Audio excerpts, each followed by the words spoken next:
This lesson is on inverse functions. So we're going to look first at a linear function. So notice we have this linear function f of x equals 2x minus 1, but we're given a restricted domain. So notice they say our domain is only going to be from -2 to 3. So what we're going to do is we're going to look at a table, and we're only going to look at x values starting with -2 and ending with positive 3. So maybe we're going to look at -1 and 0, 1, 2, 3.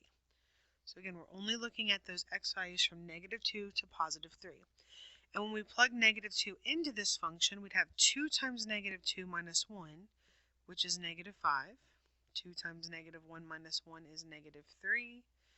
Then we'd have -1. And notice we're just adding 2 each time, which is what the slope tells us to do. Whoops, except I can't add clearly, so let's try that again. 2 times 1 is 2 minus 1 is 1. 2 times 2 is 4 minus 1 is 3. Again, we're adding 2 each time, so then the next value would be 5. So when we go to graph this, -2, 1, 2, 3, 4. Let's put a point here.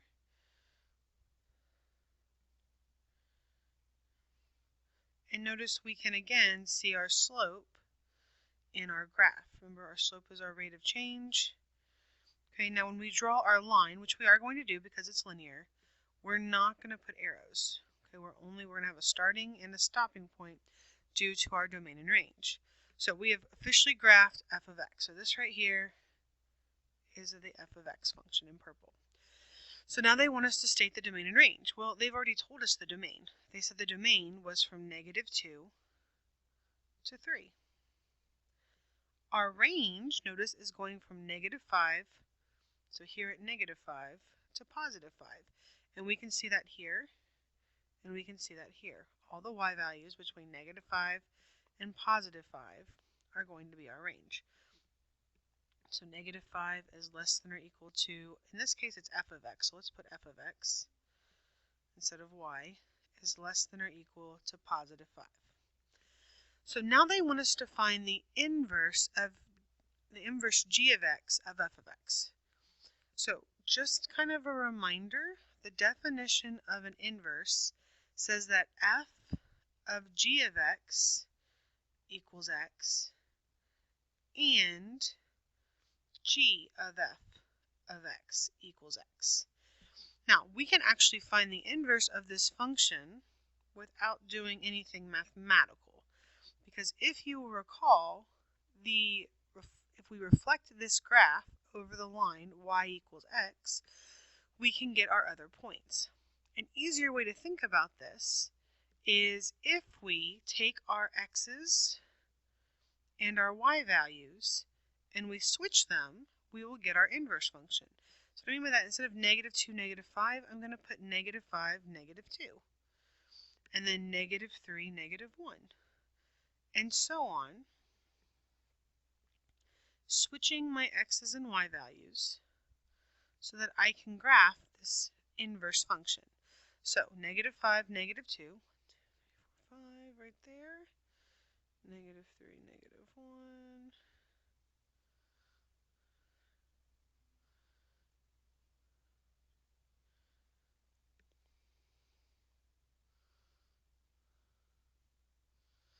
okay, and again, notice our inverse is a linear function. Okay, an inverse, linears usually are linear. A linear function will have an inverse that is always linear. But more importantly, notice that this has been reflected over this y, oops, let's do it in black, this y equals x line. So that is the definition graphically of an inverse, is that it's going to be reflected over y equals x. And you learn that the reflections in geometry. So this right here would be my g of x function. So if I wanted to write the function for this, I could graph it and I could find the slope and the y-intercept. Notice my y-intercept isn't very nice. So an easier way to do this is to just think about the math. So if this right here is my definition, f of g of x equals x and g of f of x equals x, if we pick one of these, so let's say we pick this guy right here, this f of g of x equals x, if we use this definition, we can write that Well, f of g of x equals x. That means we're going to plug this g of x up here in for this little x up here. So remember, our function is f of x equals 2x minus 1. So we're going to take g of x, this guy right here, g of x, and we're going to plug it in right there for that x.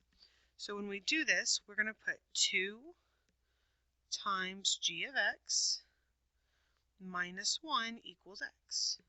So now we're just going to solve for this g of x. We're going to have to isolate g of x. So to do this, we're going to start by adding 1.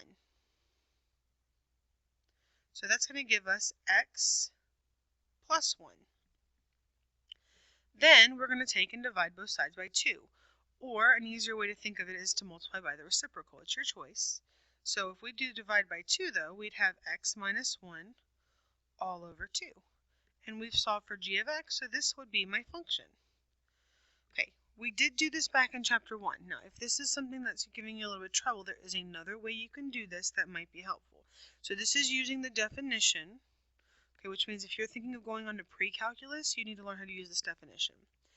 But if you're having issues with this, another way to think about this is that if you say y equals 2x minus 1, all you have to do is flip the x and the y, just like we did here. Notice we flipped our x's and our y's to get our inverses. So if you flip x and y, notice here we have x equals 2 times g of x minus 1. It's the same thing. These things right here are the same thing. They're just in a different order, okay? And then you could solve for y. So you could say, okay, add 1 and then divide by 2. Same function. The only thing we'd have to be careful of is that you have to put y inverse. You can't just say y because otherwise it's the same function. So as long as you change the name to y inverse or g of x, same thing, we get the same answer, except over here I didn't put my plus, so that would be a problem. So if you caught that, good job. If you didn't, make sure it says x plus 1 as I left off my plus. But anyway, we get the same answer, which means you can do it either way. You can use the definition. Remember, you're going to pre-calculus, you need to learn this definition. Or you can just flip-flop x and y and solve for y, okay? So now we've already graphed it, so we're kind of ahead of the game on this problem. So now it says to state the domain and the range. Well, again, here's the really cool thing about our function is that because our x's and y's got flipped, notice our domains and ranges simply got flipped. So our domain up here, the original domain was -2 to 3.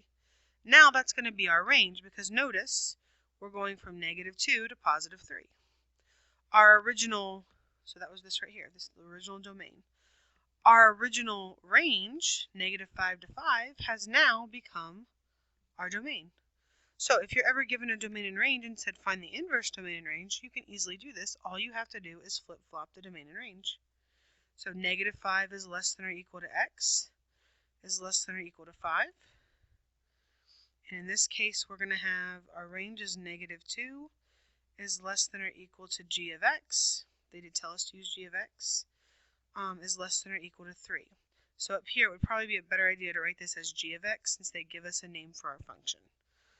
Okay, so that's looking at a restricted domain function, so just at a piece. And again, notice how everything flipped. The domain and the range flipped. The graph was a reflection. The tables flipped. So I should be able to give you a table, a graph, or a function, and you should be able to give me the inverse. So the inverse of the table would flip x and y. The inverse of the graph, you would reflect each point over the line y equals x. And to find the inverse, you would either use the definition, which is my preferred way, or you could use flip x and y and solve for y. Okay? So, what we just looked at is called a one-to-one function. A one-to-one function simply means that every element of the range corresponds to exactly one element in the domain. Okay, this problem on number 1 up here is a one-to-one function. Every single x value, so every one of these x values goes to one y, which makes it a function. But more importantly, every y only maps to one x. So -3 goes to one number. -1 goes to one number. 1 goes to one number. Okay, not all functions are one-to-one. Linear functions are always one-to-one. This is often written as 1-1, and a one-to-one function will pass both the vertical line test and the horizontal line test. So if you think of maybe like a quadratic, okay, so this is something we're familiar with. This passes the vertical line test, okay, but it does not pass the horizontal line test. Notice it hits two places, which means this is not a one-to-one function. Okay, and we'll talk about how we can fix that issue in a minute. So first of all, we're going to be given the function f of x equals x to the 1/2. So just a reminder, x to the 1/2 simply means the square root of x. So this is a square root function. So you could graph this using a table, or you could use your pattern. So remember, this is starting at 0, 0, right there at 0, 0, and then so that's our start. And then our pattern is up 1, right 1, up 1, right 3, and up 1, right 5. All right, so from 0, 0, we're going to go up 1, right 1, up 1, right 3, and up 1, right 1, 2, 3, 4, 5. And we could keep going, but that's usually enough points for us to see kind of what's happening.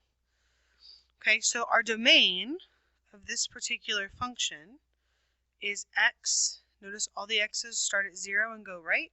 So x is greater than or equal to 0. Our range is going to be y is greater than or equal to 0. Because again, notice our y's are starting at 0 and going up. So now the next question is this a one-to-one function? So if we look here at our horizontal line test, no matter where we draw a horizontal line, this graph will only be intersected at one point. So this is a one-to-one function. So since it is a one-to-one function, we can find the inverse of this. So again, to do this by hand, we're going to use the definition, f of g of x equals x. So we're going to simply plug in g of x right here, where this little x is right here. So we're going to have g of x to the 1/2 power equals x. Now, if you recall from yesterday when we solved equations, to undo a 1/2 power, or a square root, we're going to multiply this by 2. So meaning we're going to raise it to the second power. We're going to square both sides. So on the left side, we're going to get g of x equals x squared, which should make sense because a quadratic and a square root undo each other. So when we go to graph this, here's where we have to be a little bit careful because a quadratic can have any values. But notice our domain is restricted to only the positives. So remember, in a inverse, we have to use the same domain and range, just right here. We have to just flip-flop it. So in this case, we're going to simply flip-flop our domain, and that means we're going to be using the values greater than or equal to 0. Whoa. We're not going to be using negatives. Okay, so if we're using these values that are greater than or equal to 0, 0 squared is 0, 1 squared is 1, 2 squared is 4, and so on. Notice 0, 0. This point was 1, 1, and we get 1, 1 again. This point was 4, 2, and now we have 2, 4. 1, 2, 3, 4. It's strictly flip-flopping my x's and my y's. This point was 9, 3, and now I have the point 3, 9. So when I go to graph this, I'm only going to be graphing half of the quadratic. Remember, there's this other kind of invisible half over here, because a quadratic is a parabola, but we're not going to be drawing that in because we cannot use that part. We can only use the half that matches our current graph. So is the inverse a function? Well, yes, it is. It passes the vertical line test and it passes the horizontal line test. So now we want the domain and range. So the domain, remember, it's the same as our original function, just flip-flopped. So this r right here, y is greater than or equal to 0, well, that's going to be our new domain. So we're going to have y, or in this case, x is greater than or equal to 0. Our range, notice this right here is our range. That's what it's going to go right here for our range. So we're going to put y is greater than or equal to 0. Actually, in this case, I believe it's g of x. So let's put g of x. Okay, so we're completely flip-flopping our domain and range. So what that means is this inverse right here needs to have this x is greater than or equal to 0 here, so that the person that's looking at it knows, hey, we're only looking at half of the parabola.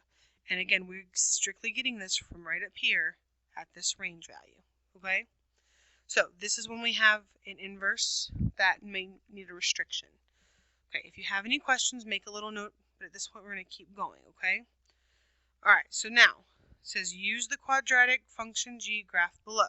So here's what we have now. We have g. So first of all, is g a function? Well, yes, it's a quadratic. So they want us to graph the inverse.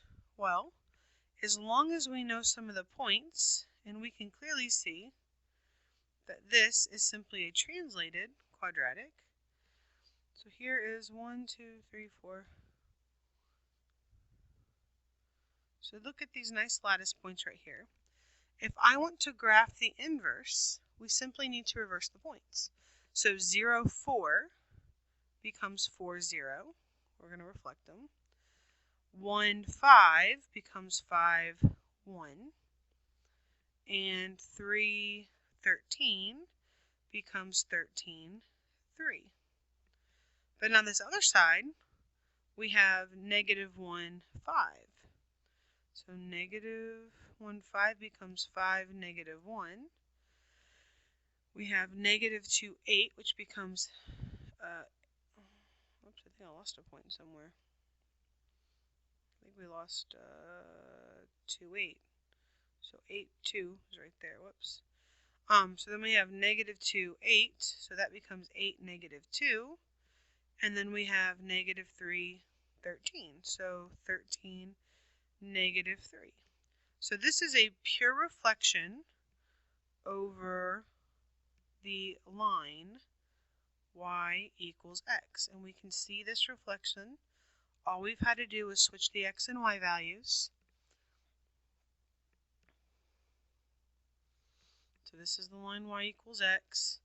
My green function here is my inverse, so we might call that g inverse. So remember, a little negative 1 means an inverse. So if you notice, the inverse of g is not a function. So is it a function? No, it does not pass the vertical line test. It is a relation. Okay? So it says the quadratic function shown in the graph is g of x equals x squared plus 4. So we've now been given a function. It says to find an equation for the inverse relation of the function. So now I need to find this equation. Okay, so again, we're going to use our definition. So in this case, since we have g of x, we're going to do g of f of x. So I'm just flip-flopping these, flipping g and f, okay? Now again, if you get stuck with this, you can just change g of x to y and switch x and y. We'll look at it both ways, okay? So if I'm plugging f of x in for x up there, I'm going to have f of x squared, because again, this guy goes right there, okay? And then we're going to rewrite everything else. Plus 4 equals x. So definition, plug it in. We are now going to solve for f of x. So to do this, we're going to subtract 4. So f of x squared equals x minus 4. And then we're going to take the square root of both sides.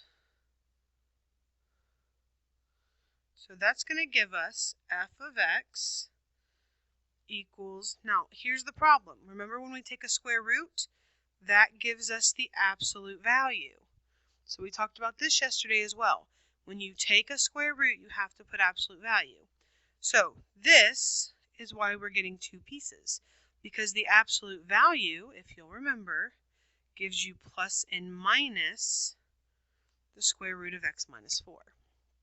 So notice we have two radical functions. We have this first piece here, okay, so this positive piece, and we have this negative piece. Okay, so that's what makes this not a function, because we're having two functions that we're having to work with. Okay, now that's the relation. But again, if you have a hard time with this notation, remember, you can just say y equals x squared plus 4, switch the x and the y, so x equals y squared plus 4. Notice these things are the same, okay? And then solve for y. So subtract x, take the square root of both sides,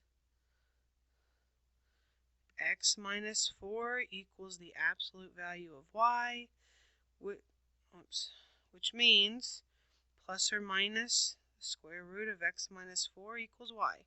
Same answer. Okay, I do not care which way you do it. I just want you to be able to do this, okay? So this right here is the relation they were looking for. F of x equals plus or minus the square root of x minus 4. So now in part D it says, it is possible to restrict the domain. So restrict the domain means we can actually set it so we're only looking at a piece of it. So that its inverse will also be a function.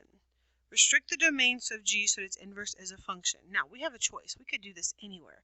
I could restrict it to just maybe x is, just at this vertex. Maybe I just want to look at the top. Okay, maybe I just want to look at the bottom. So we're having to restrict the original function. Okay, so we're talking about G. We're talking about G of x equals x squared plus 4. So we're not talking about the inverse we found, only the G function, the parabola. So what we could do is we could take this lovely parabola up here, this guy up here, and we could say, hey, I only want to look at the positive values. Or, hey, I only want to look at the negative values. Or I could even say, I just want to look at where maybe this piece up here, where x is just greater than or equal to 2. I really get to pick. As long as I'm only getting a single y value. Now, typically we start at the vertex, and that's where we decide, okay? So we usually use the vertex as our kind of dividing line. And then we either say we want the positive values or the negative values. So it's usually easiest to choose the positive values. So down here on our function, we would say, all right, g of x equals x squared plus 4. And then we put a comma, and we'd say x is greater than or equal to 0. This would make it so that the function, the inverse is a function. Okay, so that the inverse is a function. Now, you will not usually have to restrict the inverse yourself, okay? I will restrict the inverse for you. But you need to know that when this little guy right here on the end happens, that just means that you're only using part of the function. So you kind of just ignore it. Okay, it just says that now we're making the inverse 1 to 1 so that it is a function. Okay? So now that we've explored all the graphing and the functions, let's just find inverses algebraically with no graphs. Okay, and notice again, the domain has been restricted if the function is not 1 to 1.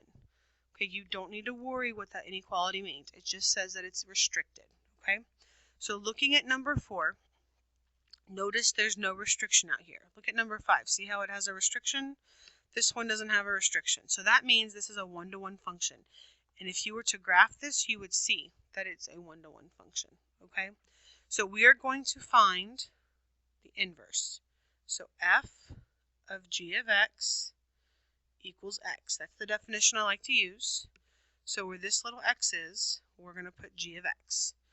Okay, so we're going to put the square root, the fourth root of g of x plus 3 minus 1 equals x. And now we're going to get to work solving for g of x. That's our goal. Get this guy by himself. So we're going to start by isolating the radical, just like we do when we solve equations. Okay, that's what we did the other day, or yesterday. So we're going to add 1. Then we're going to raise each side to the 4th power to undo the radical. Now when we do this, we're just going to keep it in parentheses. You do not have to multiply it out. Please do not make more work for yourself. So now we have g of x plus 3. Again, leave this as x plus 1 to the 4th. This is going to make it easier to manipulate. Don't do extra work. And then our last step would be to subtract 3. So this is going to be x plus 1 to the 4th power minus 3. So this would be our function, okay?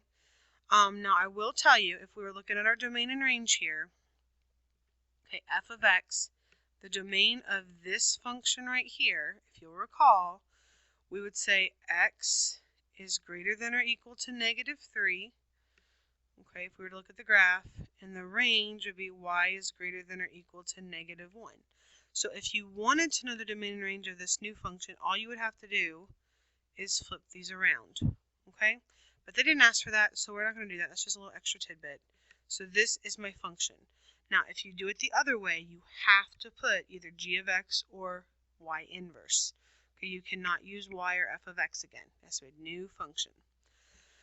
Okay, so let's try number 5. So again, we're going to start with our definition. Okay, if you get used to this definition, it's only going to help you. So f of g of x equals x.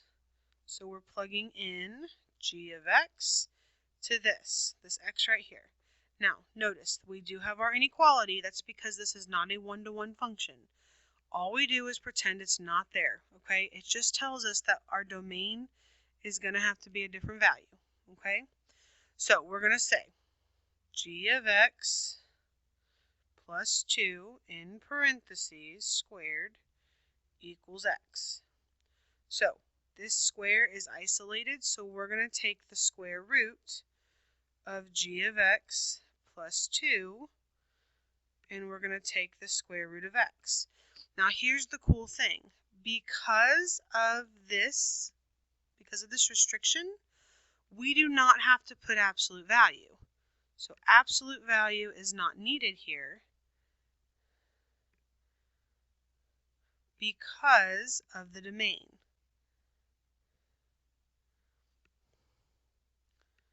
The domain says you're only going to keep the positive. So if we put absolute value, that's fine. We might do it just to make sure that we remember it does exist. But we're only going to keep the positive piece. So we're only going to keep g of x plus 2 equals the square root of x. And again, this is because of this right here. Okay? So for those of you that have a hard time with absolute value, this is your lucky day. You don't have to put it. So now our last step is to subtract 2. So the square root of x minus 2. Make sure negative 2 does not end up underneath the radical. And then this right here would be our function.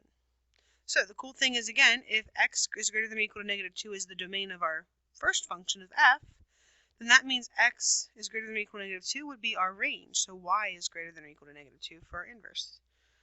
Okay, so what I'd like for you to do is I would like for you to try number 6. Okay, if you get stuck, just get as far as you can. When you're ready, turn the video back on. Alright, hopefully you're ready to see the answer.